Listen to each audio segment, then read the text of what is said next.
Bismillahirrahmanirrahim. Assalamualaikum warahmatullahi wabarakatuh. Alhamdulillahirabbil alamin wa bihi nasta'inu ala umuri dunya waddin. Wassalatu wassalamu ala asyrafil anbiya'i wal mursalin sayyidina wa maulana Muhammadin wa ala alihi wa ashabihi wa man tabi'ahum bi ihsanin ila yaumiddin, amma ba'du. Ingkang kula hormati lan kula mulyakaken sedaya para bapak, para ibu ingkang minulya, mari pada kesempatan kajian malam hari ini kita lanjutkan kajian kitab Minhajul Arifin. Imam Al-Ghazali mengatakan, wa mithalu dzalika al-haramu wal masjidu wal ka'batu. Jadi melanjutkan kajian pada bulan kemarin, Imam Al-Ghazali mengatakan bahwa simbol atau contoh dari apa itu al-khauf, yang artinya adalah takut kepada Allah, adalah tanah haram. Sementara simbol atau bentuk contoh dari ar-roja atau harapan kita yang terus menerus kita sandarkan kepada Allah adalah al-masjid atau Masjidil Haram. Lalu yang ketiga, contoh atau simbol dari hub atau rasa cinta kita kepada Allah adalah Ka'bah. Bagaimana penjelasan dari tiga contoh ini? Ada tanah haram, ada Masjidil Haram, lalu yang ketiga adalah Ka'bah. Faman dakhala haramal iradati amana minal khalqi. Bagaimana cara kita mempraktikkan rasa takut kita kepada Allah atau rasa takut kita bermaksiat kepada Allah adalah seperti tanah haram. Siapapun orang muslim, orang mukmin yang masuk di tanah haram itu akan merasakan kenyamanan dan kedamaian. Artinya bentuk rasa takut kita kepada Allah harus kita wujudkan di dalam praktek kehidupan sehari-hari. Kita tidak pernah melukai siapapun, kita tidak pernah mengkhianati siapapun, kita tidak pernah membohongi siapapun, karena khauf itu seperti tanah haram. Semua yang berdekatan dengan kita, yang berhubungan dengan kita, yang selalu membersamai kita dalam kehidupan sehari-hari harus merasa nyaman dengan kita. Ini makna dari khauf. Jadi cara kita memuliakan manusia itu sama halnya kita mewujudkan tanah haram di dalam kehidupan kita. Bahkan di dalam fikih, ketika kita sudah di tanah haram, maka semua makhluknya Allah, apakah itu tumbuhan, apakah itu hewan, itu tidak boleh kita bunuh, tidak boleh kita sakiti. Ini makna dari al-khauf.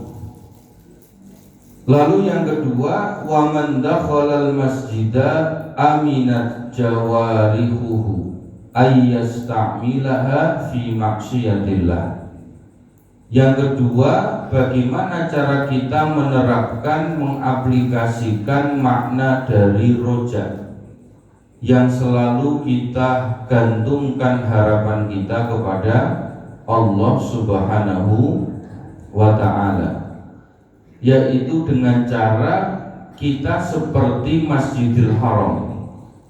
Artinya ketika kita di masjid, tidak mungkin kita menggunakan anggota tubuh kita untuk melakukan maksiat kepada Allah. Ini makna dari apa? Masjidil Haram. Yang ketiga, wa man dakhalal ka'bata amina qalbuhu ayyashtagila bi ghairi dzikrillahi azza wa jalla. Sementara bagaimana cara kita mempraktekkan, mewujudkan makna cinta kita kepada Allah, seperti laksana ketika kita sedang berada di depan Ka'bah. Ketika orang sudah di depan Ka'bah, yang ada di dalam pikirannya, yang ada di dalam hatinya itu akan terus sibuk untuk berzikir dan mengingat Allah Subhanahu wa ta'ala. Jadi kalau ada orang rindu, ada orang cinta, biasanya pripun Bu? Selalu menyebut orang yang selalu dirindukan, selalu menyebut orang yang dicintai. Maka ketika kita mempraktekkan makna hub, makna cinta kita kepada Allah, salah satunya adalah seperti pada saat kita di Ka'bah. Ketika kita di Ka'bah, pasti pikiran kita akan dipenuhi oleh zikir kepada Allah, jiwa kita akan dipenuhi oleh zikir kepada Allah. Ini contoh simbolnya. Contoh apa? Simbolnya. Ada tanah haram, ada Masjidil Haram, ada Ka'bah al-Musyarrafah. Lalu beliau mengatakan, faida asbahal abdu lazimahu ayyandura fi dhulmatil laili wa nurin nahari wa ya'lamu anna ahaduhuma idza dhahara azala sahibahu anil wilayah. Nah, bagaimana prakteknya kita sebagai hambanya Allah? Sebagai hambanya Allah, kita akan menyaksikan langsung tentang gelapnya malam, dan kita juga akan menyaksikan langsung tentang padangi rino, cahaya di waktu pagi. Apa maksud dari ini semua? Bahwa kegelapan itu artinya adalah masalah. Kegelapan itu adalah problematika kehidupan manusia. Maka kalau kita betul-betul sebagai seorang hambanya Allah, niscaya kita akan selalu memiliki keyakinan kepada Allah bahwa apapun masalahnya, ketika sudah mentok, sudah selesai, maka akan berganti kebahagiaan dan rasa jembare ati. Karena tidak ada ceritanya bahwa kegelapan malam itu selamanya. Setelah adanya kegelapan malam, pasti Allah akan menghadirkan cahaya di waktu subuh. Ini sama dengan satu syair dari seorang ulama yang menulis sebuah kitab namanya Al-Qasidah Al-Munfarijah. Beliau mengatakan, ishtaddi azmata tafriji wa qad kana dzalika al-lailu bil balaji. Pada saat kita sudah mentok dengan apa yang sedang kita hadapi dalam hidup. Karena sejatinya kita semua pasti menghadapi persoalan hidup yang berbeda-beda.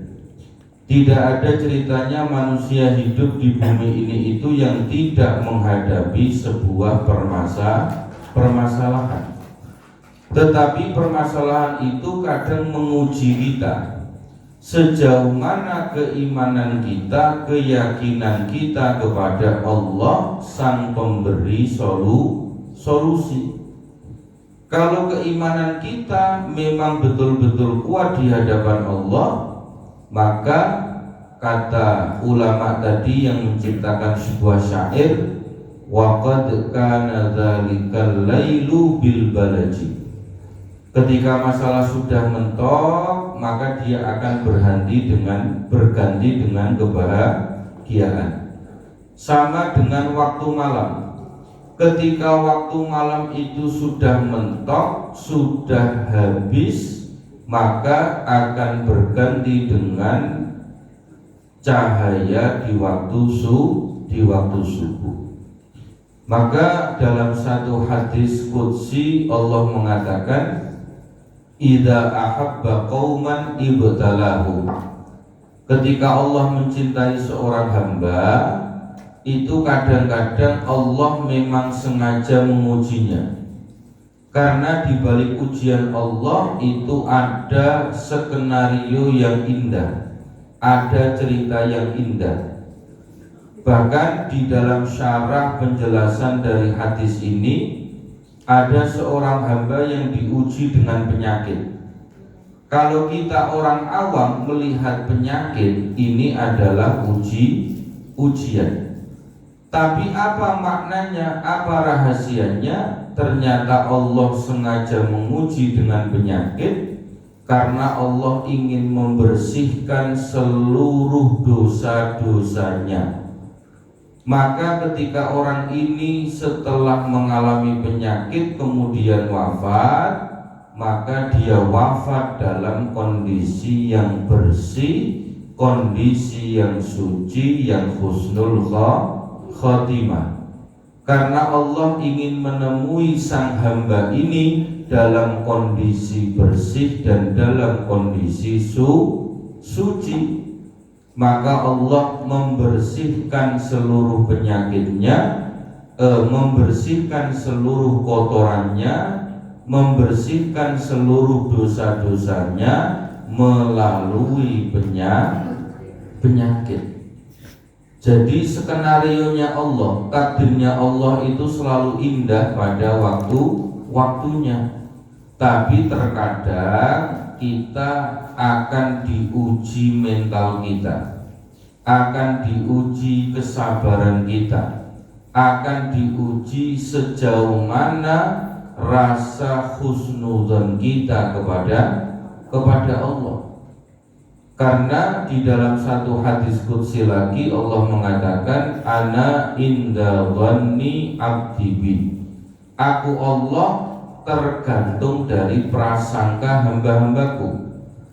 Jika hamba-hambaku dalam menjalani hidup selalu merasa sempit, merasa kurang, merasa tidak memiliki semangat, merasa selalu dalam kondisi yang terpuruk, maka itulah yang akan terjadi. Tetapi sebaliknya, ketika hambaku ini memiliki prasangka yang baik, hidupku bahagia, hidupku tentrem, hidupku anteng, hidupku ayem, hidupku penuh dengan semangat, hidupku penuh dengan keberlimpahan, rizkiku selalu mudah. Kemudian apalagi masalahku akan cepat hilang. Kalau prasangka kita baik kepada Allah, maka Allah akan mewujudkan sesuai dengan prasangka kita masing-masing. Makanya betul kata Nabi, ketika kita tidak mampu berkata baik, maka lebih baik diam, karena kata itu akan melahirkan energi. Energi itu akan melahirkan gelombang. Gelombang itu akan mewujud menjadi kenyataan. Kalau kita mengatakan kurang, ya energinya akan kurang, maka hasilnya juga akan selalu kurang.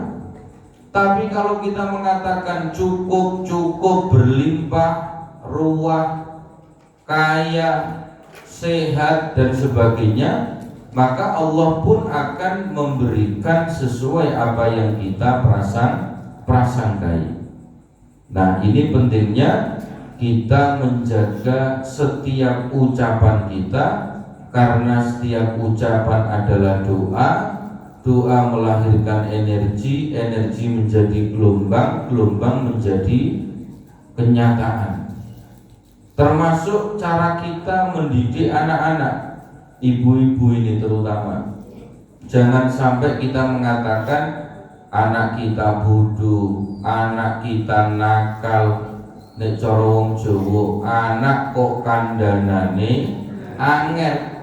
Lah nek diomongno anakku kandhanane angel, nggih angel tenan, Bu. Wong sabdone sabda angel.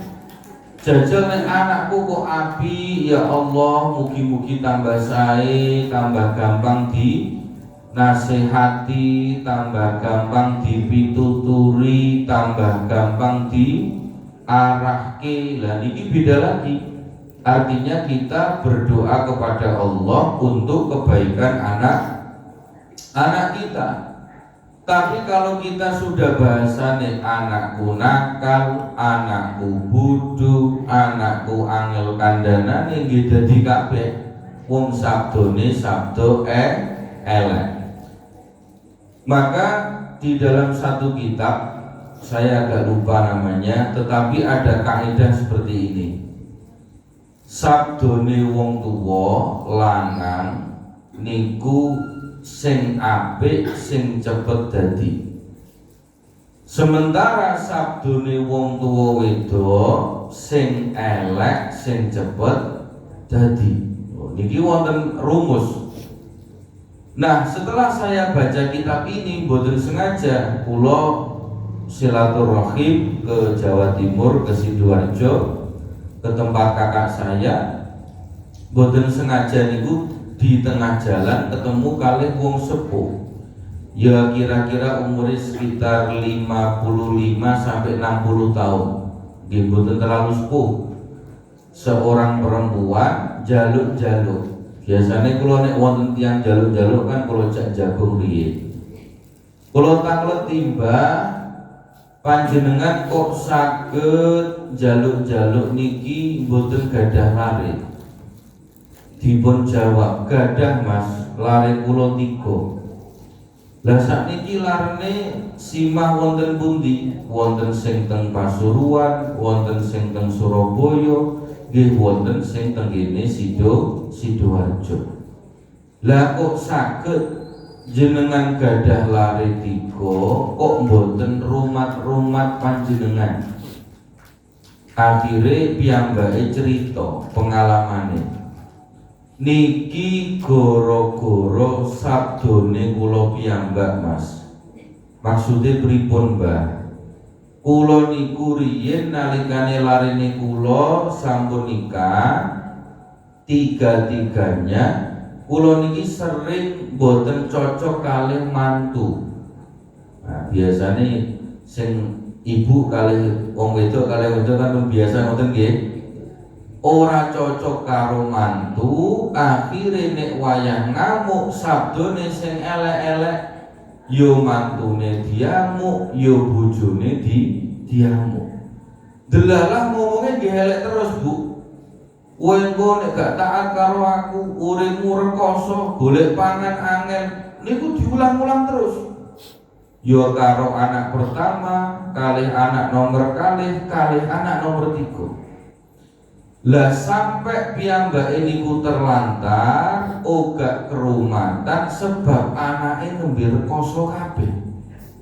Golek pangan niku paribasane pun kangelan. sampai ora kuat ngrumati ibuke. Jadi nek bahasane piyambake sing kula emut napa?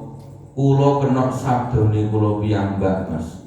Karena sabdane kula elek terus, lho delalah kok anak-anakku golek pangan wae kangelan. Maka dari cerita ini kita bisa mengambil hikmah yang luar biasa besar. Kadang-kadang kita pada saat emosi ngomong niku mboten terkontrol, sak omong-omongi. Yo nek omongane dadi sabda, dadi kenyataan. Akhirnya sing rugi sinten? Yo sing awake dhewe sing nyabda elek. Kenapa padha-padha nyabda kok mboten nyabda sing sae? Lah niki termasuk dari prasangka tadi, ana indal ghanni abdi. Ketika kita banyak memprasangkai tentang diri kita, tentang anak kita, menantu kita, orang lain dengan prasangka ucapan yang buruk-buruk, maka ucapan itu sejatinya akan kembali kepada diri kita. Makanya wong sing paling bejo menika tiyang sing uripe sadar. Sadar niku napa? Arep ngomong dipikir dhisik, diangen-angen dhisik, dirasakno dhisik, nek tak omongno kira-kira engko efeke piye, resikone piye, dampake piye. Lah niki bejo-bejane wong sing napa sadar, wong sing eling. Karena gini ucapan itu sing kadang kita sampaikan terus sampai kadang-kadang kita lupa.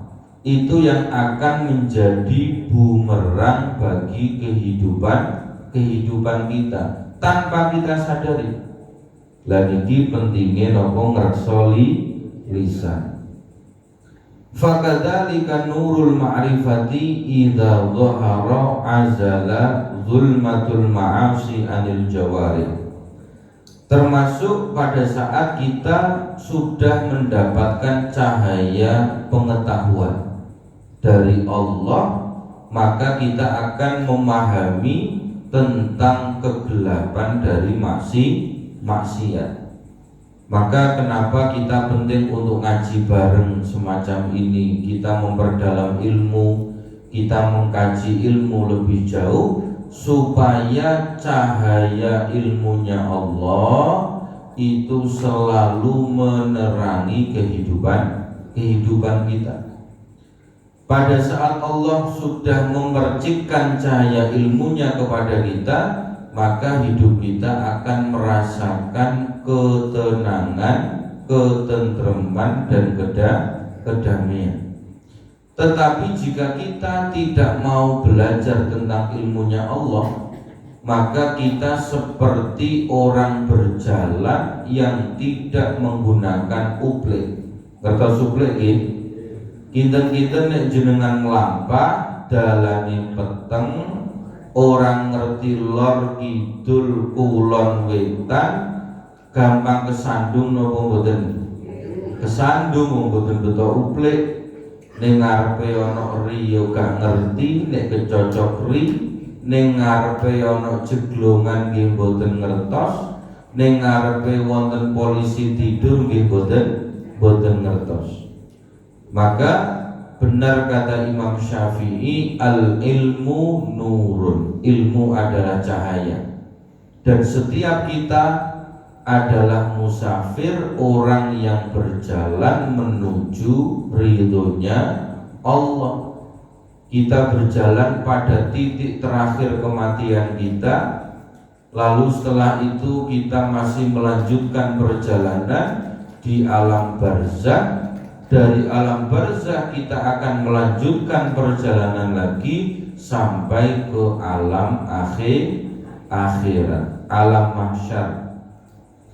Maka celaka sekali, rugi sekali bagi orang-orang yang sedang berjalan tanpa menggunakan beneran dia akan terlunta-lunta, jatuh bangun, kejeglong berkali-kali, kesandung berkali-kali karena berjalan tanpa membawa uplik lagi ya, nopo lilin, nopo lampu, sing penting padang. Sebaliknya kalau kita belajar tanpa guru, itu seperti kita berjalan tapi tidak ada tongkat, tidak ada sandaran. Maka ilmu itu adalah cahaya, ilmu adalah ublik, dan guru itu seperti tongkat yang menuntun jalan kita untuk selamat dan sampai pada tujuan. Nah, ini pentingnya kita belajar bersama-sama. Fa in kanat halatuhu halatan yardaha al-khulul al-mauta syakarallahu ta'ala ala taufiqihi wa ismatihi. Kenapa kita penting untuk memiliki cahaya ilmu, cahaya pengetahuan sebagai bekal kita untuk menjalani hidup sebagai seorang musafir? Karena ketika kita mati, kita akan dibukakan seluruh perjalanan hidup kita. Maka dalam satu hadis Kanjeng Nabi mengatakan an-nasu niyamun fa idza matu intabahu. Banyak sekali manusia-manusia yang ketika hidup di dunia itu seperti orang tidur. Jenenge wong turu niku dijiwit kadang-kadang sadar mboten Pak. Dikeplok ya kadang-kadang ora sadar. Digebyur banyu nek turune keblok ya tetep ora sadar. Ketika dia sudah meninggal, faida matu intabahu. Ketika dia sudah meninggal nembe sadar. Loh, aku urip swidak tahun 70 tahun sing tak lakoni apa kabeh? Sing wis tak perbuat apa kabeh? Sanguku iki kira-kira cukup napa mboten cukup. Maka banyak orang yang merasakan nadamah, rasa gelo, rasa putus asa, rasa menyesal yang luar biasa pada saat dia sudah pindah di alam barzah. Sing awale manggone ning Klaten Prambanan RT 3 RW 1 ganti alamat dadi penduduk alam barzah. Niku nembe sadar, Pak. Tapi nalikane teng donya diamuk diora menter, dielingno ya bungen tuwa, ngertos bungen tuwa, mlebu kuping tengen, metu kuping kiwa. Dielingno bolak-balik ya panggah mboten sadar. Kaya wong turu niku wae. Tapi ketika sudah teng alam barzah nembe dibuka file video klip nopo CCTV perjalanan nembe do kaget. Lah iya saiki terus piye yo? Hayhata aku kudu lopo. Saiki wis pindah dadi penduduk barzah. Balik ning donya ya wis ora iso. Lah inilah penyesalan terbesar tenggene tiang-tiang sing boten purung golek cahaya. Isine mung susah, sedih, menyesal tapi tidak bisa berbuat apa-apa. Maka Kanjeng Nabi Muhammad sallallahu alaihi wasallam mengatakan orang yang cerdas, kata Nabi, bukan cerdas dalam pengertian dia ahli kimia, ahli fisika, ahli arsitek, ahli farmasi dan sebagainya, bukan. Kata Kanjeng Nabi, orang yang cerdas di dalam memahami hidup namanya al-kaisu. Al-kaisu man dana nafsahu lima amila ba'dal maut. Kata Kanjeng Nabi, siapa orang yang cerdas itu? Orang yang cerdas dalam memahami hidup itu adalah orang yang mengumpulkan bekal sebanyak-banyaknya, karena dia tahu bahwa hidup di dunia tidak selamanya. Ketika dia ingin merantau ke alam barzakh, maka dia sudah menyiapkan bekal sebanyak mungkin, sehingga bekal itu nanti yang akan mendampinginya, yang akan merawatnya, yang akan menyelamatkannya, yang akan ngeyem atine nalikane wonten alam barzakh. Niki wong sing cerdas. Sebaliknya orang yang tidak cerdas, wal ahmaku man ittaba'a hawahu wa tamanna 'ala Allah.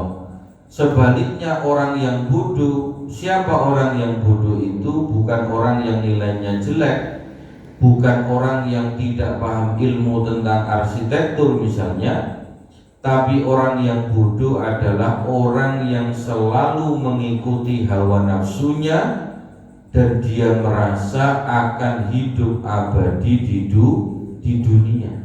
Akhirnya gini ku ceritane kaya wong turu tangi-tangi kaget lho, kok wis pindah alam, kok wis dadi penduduk ning alam barzakh. Ini bekal-bekal penting yang disampaikan oleh Imam Al-Ghazali. Dan yang terakhir, keranten pun dalu nggih, fa in kanat halatuhu wa in kanat halatuhu halatan yakrahu ma'aha al-mauta intaqala anha bi sihhatil azimati wa kamalil juhdi wa alima alla malja'a minallah illa ilaih. Jadi termasuk orang yang membenci kematian adalah orang yang tidak siap untuk sowan kepada Gusti Allah. Makanya tenggine banyak riwayat, termasuk dalam satu kitab yang ditulis oleh Imam Ibnul Qayyim Al-Jauzi, namanya Kitabur Ruh.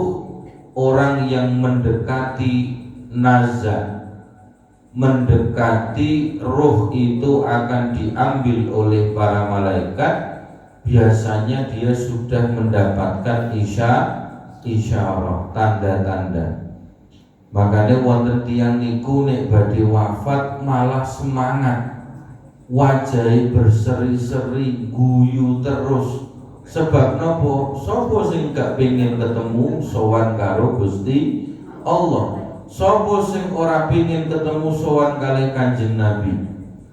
Sebaliknya orang yang tidur tadi, orang yang di dunia selalu lupa akan tugasnya, akan ibadahnya kepada Allah, akan tanggung jawabnya kepada Allah, maka dia sudah merasa cara wong napa uleng-ulengan, wedi, ora enak kabeh, ora nyaman kabeh.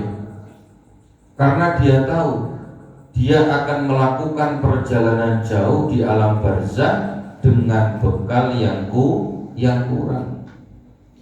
Maka Gus Dur itu selalu mengulang-ulang sebuah syair. Ketika kita lahir di dunia ini, banyak orang yang tertawa sementara kita menangis. Maka kita harus berjuang di dalam kehidupan ini untuk menebarkan kemanfaatan yang sebanyak-banyaknya, supaya pada saat kita meninggal orang lain menangis sementara kita tertawa. Lah niki urip sing husnul khotimah. Nalikane lahir kita nangis, wong-wong do bunga seneng karena ada kelahiran. Ketika kita meninggal, orang-orang menangis karena kehilangan kita, sementara kita tertawa karena kita akan bertemu dengan sang kekasih sejati. Mekaten ngapunten ingkang kathah niki wau telate dangu sebab wonten acara gedhe teng Pondok Rukem teng Bantul. insyaallah milai bulan ngajeng waktunya semoga lebih awal boten tambah dalu. Makaten nyuwun pangapunten sak kathah-kathahipun. Wal afu minkum. Assalamualaikum warahmatullahi wabarakatuh.